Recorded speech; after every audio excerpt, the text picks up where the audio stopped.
Alrighty, we're going to listen to the Andrew Riley um, interview on X-Ray FM.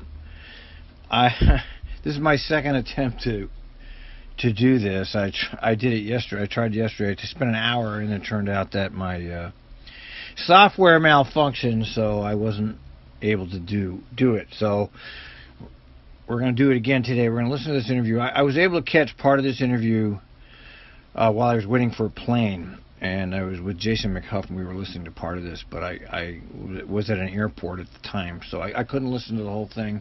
But what I heard was great, and so I want to do it again, and I want to make some commentary. So without further ado, let's listen to Mr. Riley on X-Ray FM, and I will give my always brilliant commentary. And nearly a million ride the MAX. Transit moves the city. TriMet just released the 5-year plan. We're joined by Andrew Riley of ATU, Amalgamated Transit Union Local 757, the union that represents TriMet's workers. He's read the plan, here to help us understand it. Good morning, Andrew Riley. Good morning. Thanks for having me. All right, man. So what's going on? What is in the 5-year business plan for TriMet? Yeah, this plan is a doozy. So it's come together over the last year and really represents TriMet's thinking of the landscape they're seeing, the opportunities and challenges they have in the community, and what they want to do over the next 5 years. And I should be really clear that this is TriMet management's plan, and that's going to become clear as I talk about it a little bit. And because it talks a lot about... Okay, hold it right there. Let's make a little comment about that. This is something that most people don't seem to understand about their transit system in Portland. The transit system is run and owned. I say owned because basically the executives, the technocrats that are in charge of the transit system basically own it. They make all the decisions, and then they bring their decisions to the public, and they get the mainstream media to manufacture consent. There's no input into any of the things that happen at TriMet. It's always announced by the management, and then the mainstream media will manufacture consent to get everybody in line. There is no actual way for the public to impact TriMet policy, okay? And anybody that's watched the board meetings knows that the board meetings are just nothing but sock puppets. Those people are appointed to the board strictly for the purpose of making sure the general manager has support. They are there to screen the general manager from the public. And if you know anything about the board, you'll see that every single thing that the general managers bring before them is passed unanimously with very little discussion. Occasionally there is some half-hearted attempt to pretend that they're like trying to talk about things, but there's never any discussion against the general manager. The general manager, who is now Neil McFarland, is in charge of that agency and makes all the decisions. And all the decisions are rubber stamped by the board. Alrighty, so let's keep going. Landscape and their priorities, it becomes this really revealing look at how TriMet's management sees public transit. And that's radically out of step with what riders and workers need, and frankly, with how a transit system should be run. That's a bold claim. Make your case. Absolutely. So, it's easy to get lost in the weeds here, so before I do that, I really want to contrast two different visions for public transit. The one you see in this plan is what TriMet is now. It's an unaccountable, quasi-public corporate bureaucracy, and it's a very top-down model. And I think you can contrast that with a transit democracy, so a system that's run by and for the benefit of workers and riders. And I think that that's what we need to move towards. But when you go through this plan, you see that no one who's touched this has any idea how a transit system is run. Let's stop there. I mean, you need to have background on this. You need to follow. If you're just listening to this, you don't have any background on TriMet. There's really no way you know if what he's saying is true. And of course, I follow it daily. This is a major hobby for me. Is following TriMet. I follow it like people follow the Blazers or baseball. I can recite statistics. I'm very serious about it. And he's absolutely correct. It is a top-down model. The technocracy controls all of it, and the rest of the public and the employees have to follow along. So I can verify that he's right. I know it's hard for people to understand if that don't have any background here.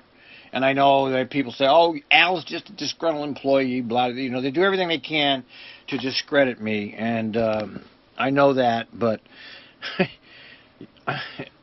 that's not the issue with me. I'm a public transportation critic because I think public transportation in this country has failed the citizens, and that includes TriMet. So far, you've made big, bold conclusions. Give me a couple examples. Absolutely. So the section about ridership. So it's no surprise it's been in the media lately that TriMet's got flat and falling ridership. That's especially true when you adjust per capita for population growth. Folks are just not riding the TriMet system like they do in other cities of this size. But when you look at the section in this plan about ridership, it's all about marketing and communications. You know, TriMet's argument is if we just talk about our service differently, we'll get more folks to ride it. And so when they list out their ridership strategies, they talk about things like automated tours for tourists. They talk about things like individualized marketing programs and promoting off-peak ridership, so, you know, not during rush hour. But the reality is, you know, you can cater to tourists all you want. You can promote off-peak ridership. You can develop these marketing strategies. But if the bus doesn't get you where you need to go when you need to go there, it's not going to help you. So your proposal... And that's at the bottom line. I mean, those of us who actually watch, I actually watch the operation. I actually listen to dispatch. And I do it very religiously, and I listen to the calls, and I can see how awful it really is. There's so many things that can delay you. It's really, you know, you need to leave your house an hour early, basically, to get where you need to go on. You can't really rely on it if you have to be somewhere important. You need to be very early. It's not a reliable system. I know it will get you where you need to go eventually. There's no doubt about that. It does work eventually, but it's not a ultra reliable system. Some routes are more reliable than others, and probably the light rail is the most reliable of everything, but it still has many flaws. You would say is rather than a marketing strategy, what? Increase routes, change routes? What would you do? Absolutely. I would invest in increasing service, enhancing service, and actually looking at where the need is. Yeah, specifically what kinds of service isn't being provided that should be provided. Yeah, well, so I think it's an instructive example as well because of TriMet's approach to designing new service. And you can look at that at the Southwest Corridor or the new Purple Line MAX that they're designing out towards Bridgeport Village Mall. And when it was originally designed, you know, there's just a lack of transportation capacity in that region. The streets are clogged. There's just no place to put more cars. So you need mass transit. So originally what you were going to see is a new mass transit line that would take you out to Sherwood. It would hit PCC Sylvania, OHSU. It would reach basically all the major destinations along this area. But as it turns out, that costs money and doesn't look great on federal grant applications. And so the project has been winnowed down to essentially a boutique vanity light rail line out to Bridgeport Village. It doesn't serve PCC, it doesn't serve OHSU, and it doesn't serve major residential neighborhoods. Well, let's stop there immediately and talk about this new light rail line. Now, TriMet has been in the business for many years of converting bus service to rail service. They did it with the Yellow Line. They did it with the Blue Line, actually, even though the Blue Line is the only light rail service that it makes sense. They did it with the Orange Line. These were areas that were previously served by bus service. So they transferred service from bus to rail. It didn't increase anything. In some ways, it actually hurt service because, take the Orange Line, for example. People used to be able to get on the 33 and go all the way downtown. Well, you can't do that anymore. Now you have to take the 33 to the light rail to get downtown. So what they've been doing is changing from bus to light rail. It hasn't increased anything. So why do they do that? Why do they change from bus service to light rail? Well, they'll tell you it's better service. Well, we know that's not actually true. The only time that light rail is better is during rush hour. Theoretically, it can get there faster. But the real reason why they like light rail is the transit-oriented development movement, which was begun in Portland. You know, they put these light rail lines in, and the intention is to build around the lines. And that's a long-term process. That's not going to happen overnight. They have 50-year timelines on this. So they provide taxpayer-funded transportation to whatever's put along that light rail line. And that's the real reason why they are so focused on light rail. It does nothing for traffic. It decreases traffic 1 or 2%. It doesn't make any perceptible difference in traffic flows, but yet they're focused on this. And the other reason they're focused on it, of course, is there's a light rail mafia, more or less. It's a cabal that's claimed the cash flow, and the money that's coming into TriMet is taken by this capital projects cabal to do all these different projects, and that's why the money doesn't go into enhancing bus service. That mall? That is that mall in Tualatin, yeah. It's like a driving mall. Absolutely. That's what Absolutely. At a time when, like, I think that the Bridgewater Village is funny because I have gone there, I like it, but I also I enjoy lots of things I don't know if are good policy, but but when, like, so if you go to Mall 205, if you're a mall investor, you might consider selling. If you go to Mall 205, most of the stores don't exist, right? Like the Home Depot is doing well, the Target is doing well, and the 24-hour fitness seems to be doing well. All the other stuff is not really doing, it's like closed, right? It's like the Glamour Shots that's just closed. The costume stores closed. Like everything just closed on a Saturday and Sunday. Bridgeport Village is open and seems to be bustling. What's funny to me is it's a driving mall. It's like a store and you drive to like the next store, basically. I mean, you can walk around it. And so now they're gonna get their own little light rail line. They're going to get their own rail line. It's going to go through Tigard. It's going to go through Southwest Portland. But again, it doesn't hit any of those destinations where there is real need. What would TriMet's case be? And we probably should have had one of them here. But what if they were sitting here? What would their case be? Why that made more sense than your plan? They would say, well, it's cheaper to do it like this. And what else would they say? I mean, it's largely a cost argument that they make. They say that serving PCC would cost an extra $1 billion. They say that serving OHSU would be similarly expensive. And the reality is they're expecting to get about half the funds for this project from the federal government and raise the other half locally. So they want to keep the price tag low so that when they go out and try and float a regional bond measure to pay for the program and pay for the new line, it looks, it's not sticker shock. So you can actually get folks to vote that up in the region. So what's your counter proposal? It seems like, I mean, we don't have an extra couple $1 billion lying around for a PCC. The counter proposal is don't build it. It's not necessary yet. It's just the worst possible thing they could do right now is add a light rail line to the already existing structure, which is already struggling as it is. It's the worst possible thing they could be thinking of right now. But, they don't think in terms of reliability of the current system. They think it's just constant expansion. That's the neoliberalism that's at work there. They take the money, the tax money, and they hand it over to these developers and these contractors, and they don't really care what happens to the riders. And that's really the bottom line. That's why ridership is lagging, because TriMet executives don't give a damn about the riders. That's not their priority. Their priority is to build out the system. And the riders either put up with it or not, but it's a tax-funded system. They have their own dedicated tax stream, and as well as bonding authority. And all that money ends up in the hands of the construction contractors and the developers, and the taxpayers are on the hook to fund the system from that point on. I think West is about the best example you can have of the foolhardiness of this. It went over budget $6-7 million, and now we're on the hook paying this ridiculous price to keep that thing going, even though it serves just the tiniest percentage of TriMet users. It's very bad public policy, but TriMet can do what they want. They're unaccountable to anybody, and once these lines are in, you can't get rid of them. So it's guaranteed funding forever, basically, and that's part of the thinking of the bureaucracy. HSU TriMet line. Yeah, well, and so that's actually another thing you see in this business plan is this false narrative that TriMet's money is somehow extremely restricted or extremely limited. Okay. I've got a colleague at the union, Jared Franz, who likes to say that TriMet's budget is a shell game. Yeah, Jared Franz, I'm familiar with him from when he was at Opal, and in 2012, those of you who pay attention remember that 2012, McFarland made the case that the agency was under severe stress. They raised the fares, they cut the routes, and they also cut employee benefits. Later, it came out that they had given themselves secretly a $1 million raise.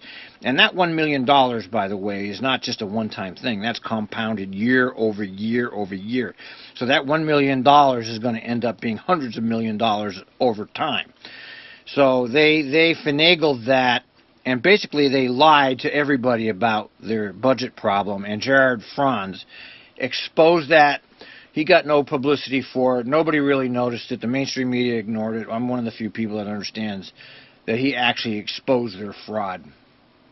The reality is, you see this from their opportunities and challenges list. They talk about competing needs for capital and operations resources, and they argue, the money we spend on operations from our general fund can't be spent on capital improvement projects like new Max service and vice versa.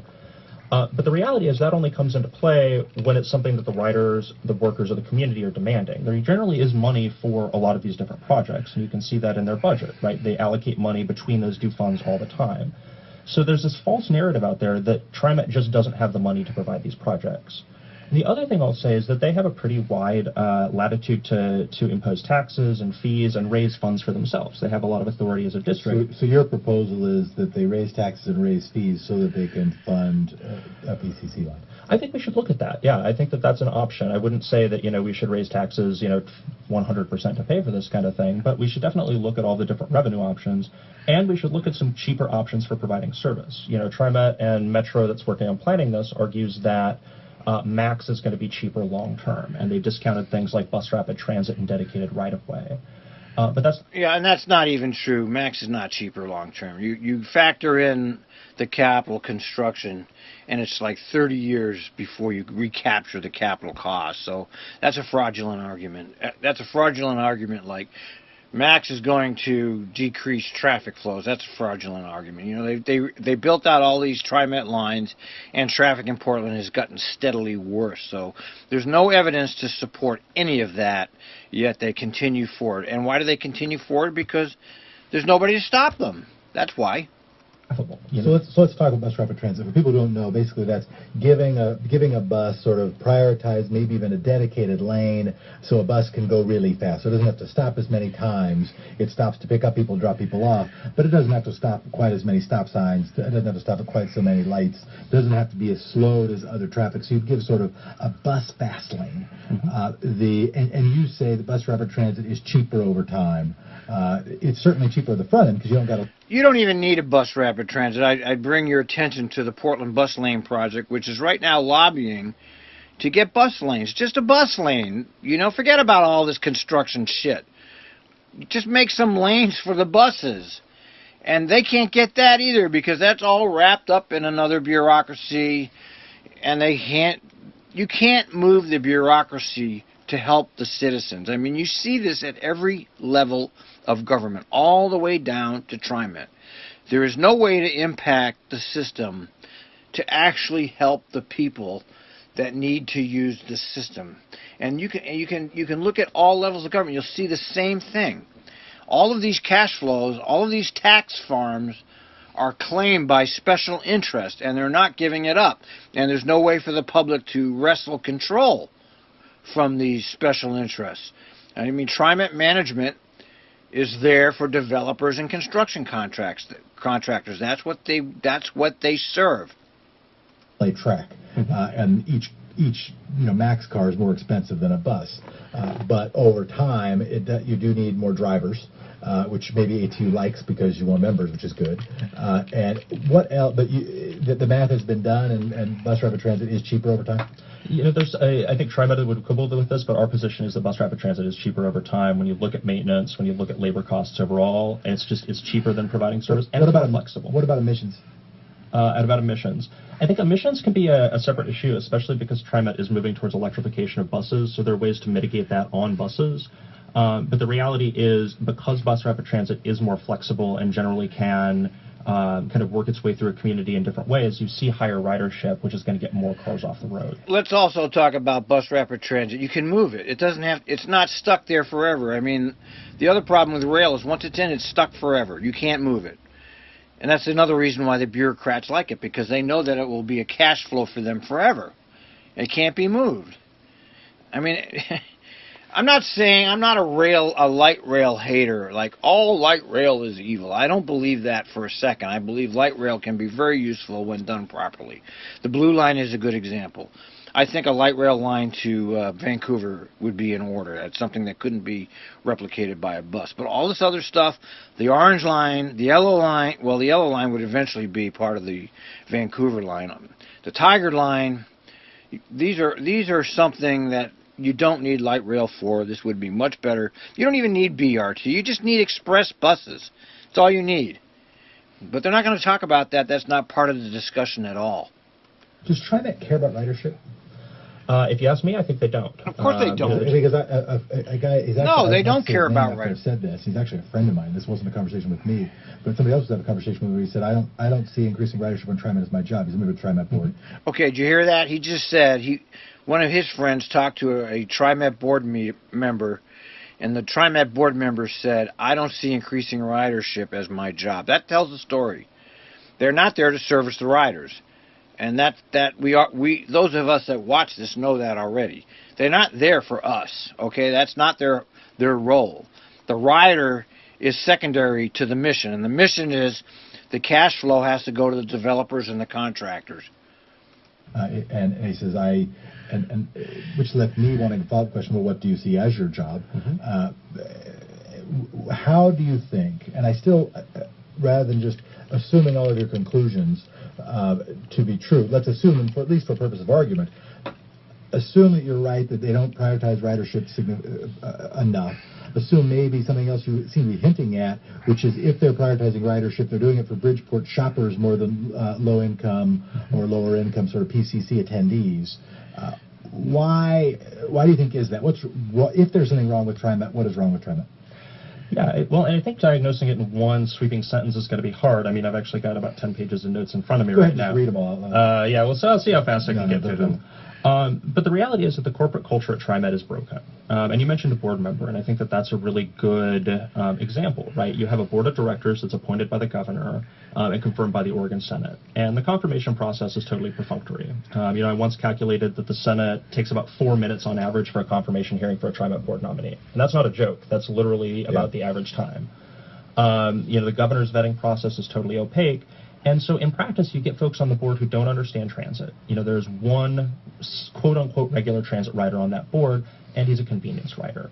And so the reality is you don't have folks on there that understand transit from a user perspective. Let's stop there and to make another comment. Not only do you not have anybody that understands transit, but there's no rider advisory boards. There's no transit-dependent riders that have an actual formal role in any of TriMet's planning. And that's all done intentionally. And I said over and over, and I still continue to contend, that these people are there to shield them from the public. They don't want the public involved. And that's the essence of the problem. It's interesting. Look, I looked at the TriMet board just recently, and not bad people, but almost none of them were like transit nerds. None of them were like people who had jobs in transit and previously, or were expert in. They don't know anything about it when transit. they get there. They weren't academics. I didn't know anything about their writing habits, but that doesn't surprise me. They look to be people who are part of the kind of part of the political club, and particularly. Exactly. They're political insiders getting appointments from patronage. That's who's the board, and they get instructions to support the general manager. Particularly kind of the alliance between building trades and business organizations that has been involved in the Columbia River Crossing, that has been involved in the Port of Portland decisions, and it seemed like more political choices than sort of transit nerd policy choices. But that was just based on my read. Where am I wrong? I think that's exactly correct, and that's some of the danger, is that the board, because they're not in the weeds, because they don't really understand transit with respect to them, they're nice human beings, but they're not able to actually check what they're hearing from TriMet management, senior leadership. And so they're essentially a rubber stamp board that is approving anything that management generates. And TriMet leadership now is overinvested in rail. I mean, one of the things when you look at their senior leaders is there's almost nobody in upper management that knows how to run a bus service. They're all folks from rail, whether that's WES or MAX or other systems. And so the joke we tell a lot in the transit world is that, TriMet is a property development agency that operates transit as a side hustle. Exactly. I like the idea, by the way, of like the transit community jokes. I just like the idea of like telling like transit jokes. I just think that's probably pretty fun. Yeah, I want to give a shout out to the folks at Opal Environmental Justice. They have some of the best transit nerd jokes. They have the best. Opal's bringing the transit jokes. We're a pale imitator, I gotta say.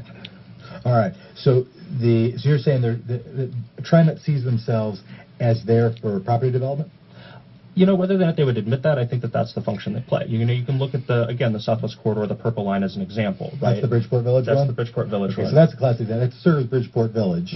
It doesn't, but, you know, what residents does it serve for purposes other than shopping? It's a good question. Right. It goes through the city of Tigard. It goes to the so-called Tigard Triangle there, where all the big box retailers are. And Tigard's got grand plans of an urban renewal area that they've got in that area, as well as their city center. And so this MAX line becomes a way of incentivizing some of that development, which is why you actually see already, it's about 5 years before shovels are expected to hit dirt on this project, and you've already got out-of-state real estate speculators who are buying up apartment buildings, who are buying up vacant lots, who are jacking up rents, and who are already leading to this preemptive displacement that we saw so well in the yellow line in the early 2000s. Well, that's interesting. So people are already speculating on the aspects of the rail.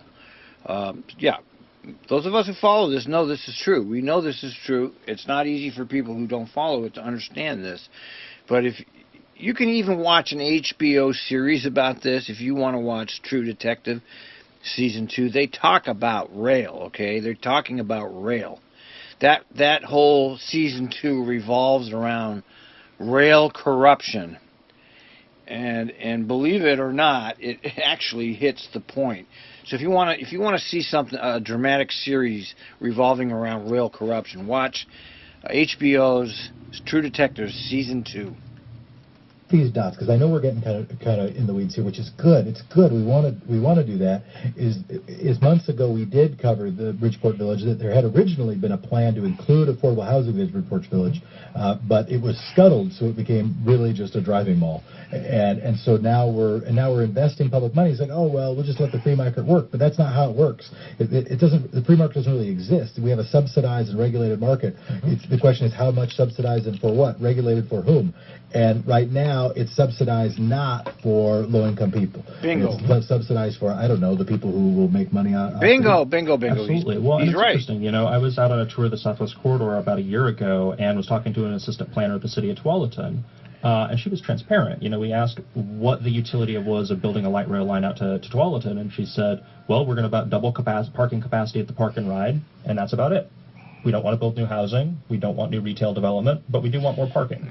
And that was the end of it. Yeah, in case I spent a lot of time in Tigard. I basically live in Tigard. I don't live in Portland anymore.